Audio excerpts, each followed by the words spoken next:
আসসালামু আলাইকুম, সবাইকে স্বাগত জানাচ্ছি আমার দেশ মিড ডে নিউজে। আপনাদের সঙ্গে আছি আমি হুমায়রা নাওচিন। দর্শক, শুরুতেই জানিয়ে দেব সংবাদ শিরোনাম। চলমান যুদ্ধ পরিস্থিতির মধ্যেই চট্টগ্রাম বন্দরে পৌঁছেছে জ্বালানিবাহী ৮ জাহাজ। মির্জা আব্বাসের মানহানির অভিযোগে নাসিরউদ্দিন পাটোয়ারীকে আদালতে হাজির হতে সমন জারি। আজ আন্তর্জাতিক নারী দিবস। শ্রেষ্ঠ অদম্য নারী পুরস্কার পেলেন খালেদা জিয়া সহ ৬ জন।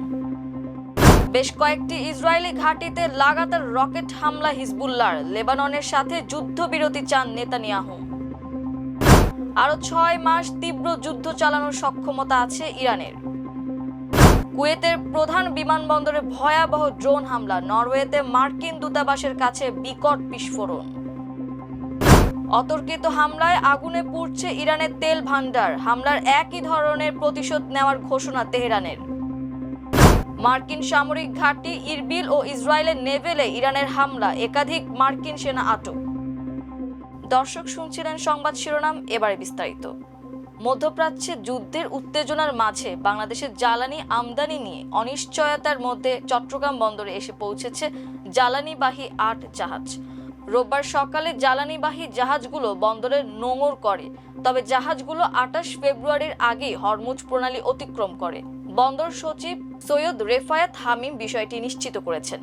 হরমুজ প্রণালী বন্ধের আগে পারস্য উপসাগরের দেশ সহ বিশ্বের বিভিন্ন দেশ থেকে ১০টি জাহাজ চট্টগ্রামে পৌঁছাতে শুরু করেছে বলে জানা গেছে। চট্টগ্রাম বন্দরে পৌঁছানো এবং পথে থাকা এসব জাহাজের মধ্যে ৪টিতে তরলীকৃত প্রাকৃতিক গ্যাস এলএনজি এবং ২টিতে তরলীকৃত পেট্রোলিয়াম গ্যাস এলপিজি রয়েছে। এছাড়া ডিজেল সহ বিভিন্ন ধরনের জ্বালানি পণ্য নিয়ে পৌঁছেছে আরও ৪টি জাহাজ। সব মিলিয়ে ১০টি জাহাজে ৪.৫ লাখ টন তেল গ্যাস রয়েছে। গত ২৮ ফেব্রুয়ারি ইরানের ওপর যুক্তরাষ্ট্র ও ইসরায়েলের যৌথ হামলা এবং তেহরানের পাল্টা প্রতিক্রিয়ার কারণে হরমুজ প্রণালী ঘিরে পরিস্থিতি উত্তেজনাপূর্ণ হয়ে ওঠে। ফলে বিশ্বজুড়ে তেল ও এলএনজি সরবরাহের প্রায় ৫ ভাগের ১ ভাগ ঝুঁকির মুখে পড়েছে। মধ্যপ্রাচ্যের অস্থিরতায় বৈশ্বিক বাজারে জ্বালানি তেলের সরবরাহ কমে যাওয়ার আশঙ্কায় গত শুক্রবার জ্বালানি তেল বিক্রির সীমা নির্ধারণ করেছে বাংলাদেশ পেট্রোলিয়াম কর্পোরেশন বিপিসি। প্রধানমন্ত্রীর রাজনৈতিক উপদেষ্টা বিএনপির স্থায়ী কমিটির সদস্য মির্জা আব্বাসের মানহানি, ভয়ভীতি দেখানো ও অবমাননাকর মামলায় জাতীয় নাগরিক পার্টি এনসিপির মুখ্য সমন্বয়ক নাসিরউদ্দিন পাটোয়ারীকে আদালতে হাজির হতে সমন জারি করেছে আদালত। ঢাকার মেট্রোপলিটন ম্যাজিস্ট্রেট মোহাম্মদ হাসান শাহাদাতের আদালত রোববার এ আদেশ দেন। এর আগে এদিন বিএনপির রমনা থানার সভাপতি আশরাফুল ইসলাম নাসিরউদ্দিন পাটোয়ারীর নামে আদালতে মামলার আবেদন করেন। বাদী পক্ষের আইনজীবী আমিনুল ইসলাম বলেন, আদালত বাদীর জবানবন্দি রেকর্ড করে আসামিকে আদালতে হাজির হতে সমন জারি করেছে। মামলায় আবেদনে বলা হয়, ত্রয়োদশ সংসদ নির্বাচন নাসিরউদ্দিন পাটোয়ারীর শাপলাকলি থেকে মির্জা আব্বাসের সঙ্গে বিপুল ভোটে হেরে যায়। নির্বাচনের সময় এ আসামি বিভিন্ন সময় মিথ্যা ও মানহানিকর বক্তব্য দেন। কেবল তাই নয়, নির্বাচনে বিপুল ভোটে হেরে যাওয়ার পর আরও বেশি করে বিভিন্ন সামাজিক যোগাযোগ মাধ্যমে এবং বিভিন্ন অনলাইন পত্রিকার মাধ্যমে মিথ্যা মানহানিকর বক্তব্য ও বিভিন্ন হুমকি প্রদান করছে। আজকের পদক্ষেপ আগামীর ন্যায় বিচার, সুরক্ষিত হোক নারী ও কন্যার অধিকার। এই প্রতিপাদ্য নিয়ে বিশ্বের অন্যান্য দেশের মতো বাংলাদেশেও আজ পালিত হচ্ছে আন্তর্জাতিক নারী দিবস। নারীর অধিকার, মর্যাদা ও সমতার প্রশ্নে দীর্ঘদিনের সংগ্রামকে স্মরণ করার পাশাপাশি ভবিষ্যতে আরও নিরাপদ ও ন্যায়ভিত্তিক সমাজ গড়ে তোলার প্রত্যয় দিবসটির মূল বার্তা। এবছর শ্রেষ্ঠ অদম্য নারী পুরস্কার পেলেন বিএনপির প্রয়াত চেয়ারপারসন খালেদা জিয়া সহ ৬ নারী। আজ বেলা 11:30টার দিকে মহিলা ও শিশু বিষয়ক মন্ত্রণালয়ের উদ্যোগে রাজধানীর ওসমানী স্মৃতি মিলনায়তনে আন্তর্জাতিক নারী দিবস উপলক্ষে আয়োজিত অনুষ্ঠানে এ সম্মাননা দেওয়া হয়। খালেদা জিয়ার পক্ষে শ্রেষ্ঠ অদম্য নারী সম্মাননা গ্রহণ করেন তার নাতনি ব্যারিস্টার জাইমা রহমান। এছাড়া অন্যান্য বছরের মতো এবারও 5টি ক্যাটাগরিতে 5 জন নারীকে শ্রেষ্ঠ অদম্য নারী সম্মাননা দেওয়া হয়। ইসরায়েলি আগ্রাসনের বিরুদ্ধে এবার লাগাতার পাল্টা হামলা চালিয়েছে লেবাননের সশস্ত্র গোষ্ঠী হিজবুল্লাহ। এর বেশিরভাগেরই লক্ষ্যবস্তু ছিল ইসরায়েলি ঘাঁটি। হিজবুল্লাহ জানিয়েছে তারা ইসরায়েলের হাইফা নৌঘাঁটি লক্ষ্য করে মিসাইল ছুড়েছে। স্থানীয় সময় রাত 8টার দিকে এক বিবৃতিতে এ তথ্য জানায় গোষ্ঠীটি।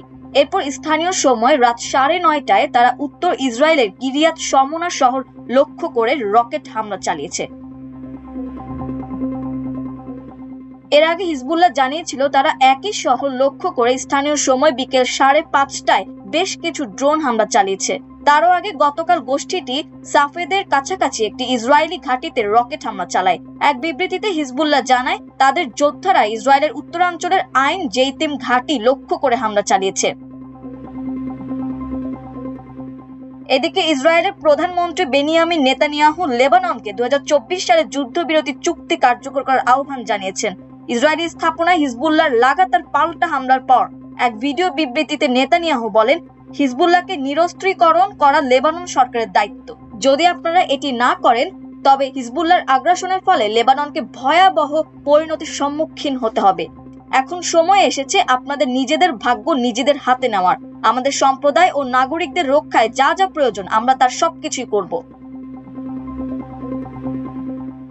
বিশ্লেষকরা বলছেন, ইরানি পাল্টা হামলা সামাল দিতে টালমাটাল হয়ে পড়েছে ইসরায়েল। ইতোমধ্যে তাদের অস্ত্র ভান্ডারে টান পড়েছে। চলমান যুদ্ধে হিজবুল্লাহকে থামাতে তাদের অতিরিক্ত শক্তি খরচ করতে হচ্ছে। এটি এখন ইসরায়েলের জন্য সামাল দেওয়া কঠিন। তাই অস্ত্রের ব্যবহার ছাড়াই হিজবুল্লাহকে থামাতে মরিয়া হয়ে উঠেছে নেতানিয়াহু সরকার। চলমান যুদ্ধ শুরুর পর ইরানের পক্ষে ইসরায়েল ও যুক্তরাষ্ট্রকে পাল্টা জবাব দিতে শুরু করে হিজবুল্লাহ। ইসরায়েল ও লেবাননে হামলা চালিয়ে যাচ্ছে। ইতোমধ্যে দেশটিতে ইসরায়েলি হামলায় নিহতের সংখ্যা 300 ছাড়িয়েছে। আজও ভোরে লেবাননের রাজধানী বৈরুতের একটি হোটেলে ইসরায়েলের হামলায় অন্তত 4 জন নিহত হয়েছেন এবং আহত হয়েছেন আরো 10 জন। লেবাননের স্বাস্থ্য মন্ত্রণালয়ের বরাত দিয়ে এই তথ্য জানিয়েছে আল জাজিরা আরাবিক। প্রতিবেদনে বলা হয়েছে, হামলার পরপরই ঘটনাস্থলে উদ্ধার তৎপরতা শুরু করা হয় এবং আহতদের নিকটবর্তী হাসপাতালে নেওয়া হয়। আহতদের কয়েকজনের অবস্থা গুরুতর বলে আশঙ্কা করা হচ্ছে। তবে হামলার লক্ষ্যবস্তু বা এর পেছনের সুনির্দিষ্ট কারণ সম্পর্কে তাৎক্ষণিকভাবে বিস্তারিত কিছু জানা যায়নি। ইসরায়েলের পক্ষ থেকেও এ বিষয়ে আনুষ্ঠানিক কোনো মন্তব্য পাওয়া যায়নি। তবে ইসরায়েল এই আগ্রাসনের বিরুদ্ধে গতকাল থেকে পাল্টা হামলার মাত্রা বাড়িয়েছে হিজবুল্লাহ। ইসরায়েল যুক্তরাষ্ট্রের প্রথম হামলা 3 ঘন্টা পর থেকে লাগাতার পাল্টা হামলা চালিয়েছে ইরান। ফলে গত 8 দিনে যুদ্ধ যেন ক্রমেই নাটকীয়তায় রূপ নিচ্ছে। যেই আশা নিয়ে ট্রাম্প নেতানিয়াহু ইরানে হামলা চালিয়েছিল সেটি ক্রমেই দিবাস্বপ্নে পরিণত হচ্ছে। মাত্র গত 8 দিনে ইসরায়েল ও মধ্যপ্রাচ্যে থাকা মার্কিন ঘাঁটি ও দেশ দুটির মিত্রদের ওপর প্রায় 2000 ড্রোন হামলা চালিয়েছে ইরান। তেহরানে হামলার পাশাপাশি সেখান থেকে ধেয়ে আসা একের পর এক ড্রোন আর ক্ষেপণাস্ত্র প্রতিহত করতে হিমশিম খাচ্ছে যুক্তরাষ্ট্র ও ইসরায়েল।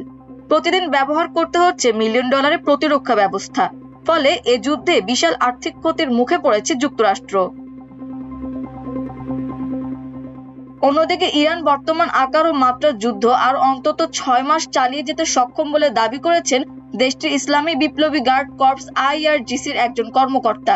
ইরানের আধা সরকারি বার্তা সংস্থা ফার্স নিউজ এজেন্সির বরাতে IRGCর মুখপাত্র আলী মোহাম্মদ নাইনি এক বিবৃতিতে বলেন, ইসলামী প্রজাতন্ত্র ইরানের সশস্ত্র বাহিনী বর্তমান গতির এই তীব্র যুদ্ধ অন্তত 6 মাস চালিয়ে যাওয়ার সক্ষমতা রাখে।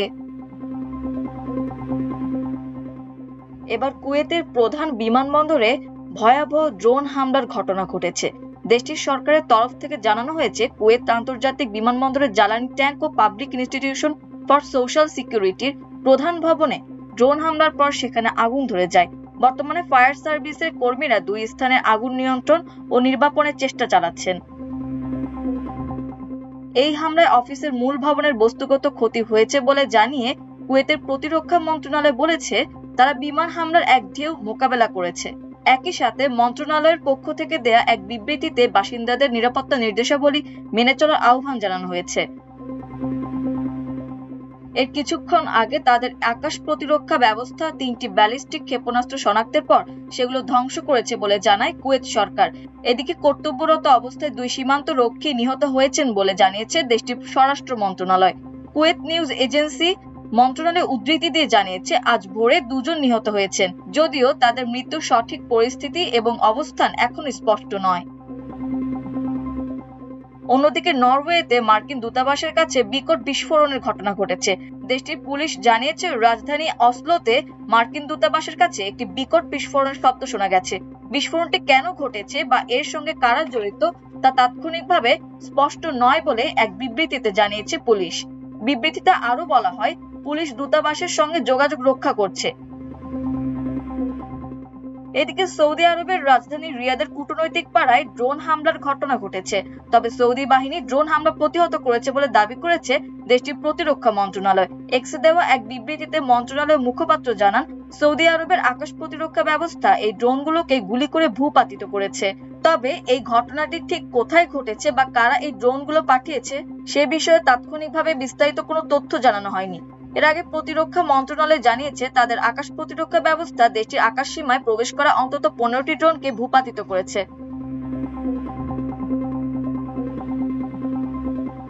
দ্বিতীয় সপ্তাহের মতো ইরানে হামলা চালিয়ে যাচ্ছে যুক্তরাষ্ট্র ও ইসরায়েল। এই প্রথমবারের মতো তেহরানের তেল সংরক্ষণাগার ও পরিশোধনাগারগুলোতে হামলার ঘটনা ঘটেছে।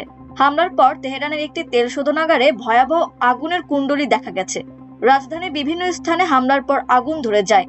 এছাড়া একটি পানি বিশুদ্ধকরণ কেন্দ্রে আক্রমণের ঘটনাও ঘটেছে। গত বৃহস্পতিবার আইডিএফ প্রধান জেনারেল ইয়াল জামিরের ইরানের বিরুদ্ধে নতুন ধাপের অপারেশনের ঘোষণার পর এই হামলা চালালো দেশটি। বিবিসির লাইভ প্রতিবেদনে বলা হয়েছে, হামলার পর তেহরানের আকাশে ব্যাপক কালো ধোঁয়ার কুণ্ডলী দেখা গেছে। ইসরায়েলি ডিফেন্স ফোর্স আইডিএফ তেহরানে এসব হামলার খবর নিশ্চিত করেছে। আইডিএফ বলেছে এটি জ্বালানি সংরক্ষণ ট্যাঙ্কগুলোর ওপর চালানো একটি উল্লেখযোগ্য হামলা। তাদের দাবি, ইরানের শাসক গোষ্ঠী এসব জ্বালানি ট্যাঙ্ক সরাসরি ও নিয়মিতভাবে সামরিক অবকাঠামো পরিচালনার কাজে ব্যবহার করে। ইসরায়েলি সূত্র সিএনএন-কে বলেছে, পরবর্তী ধাপের যুদ্ধ শুরু হওয়ার পরিপ্রেক্ষিতে ইরানের তেল ভান্ডারে হামলা শুরু হয়েছে।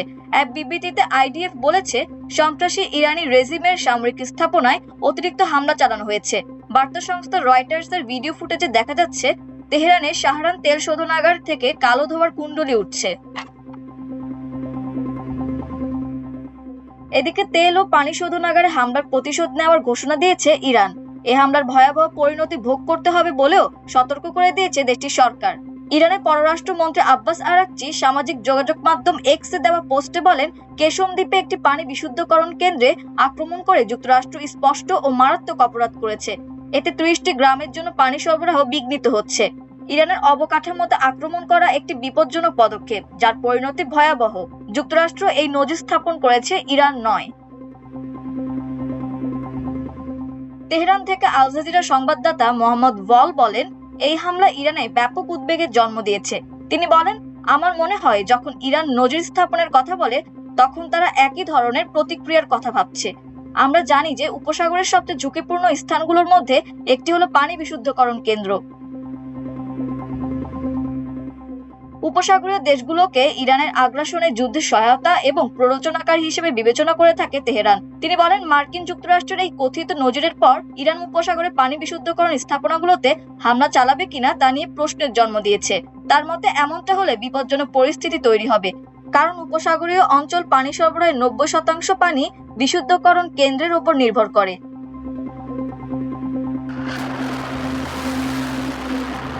ইরাকের উত্তরাঞ্চলে যুক্তরাষ্ট্রের সামরিক ঘাঁটি ইরবিলে আবারও ড্রোন হামলা চালিয়েছে ইরান।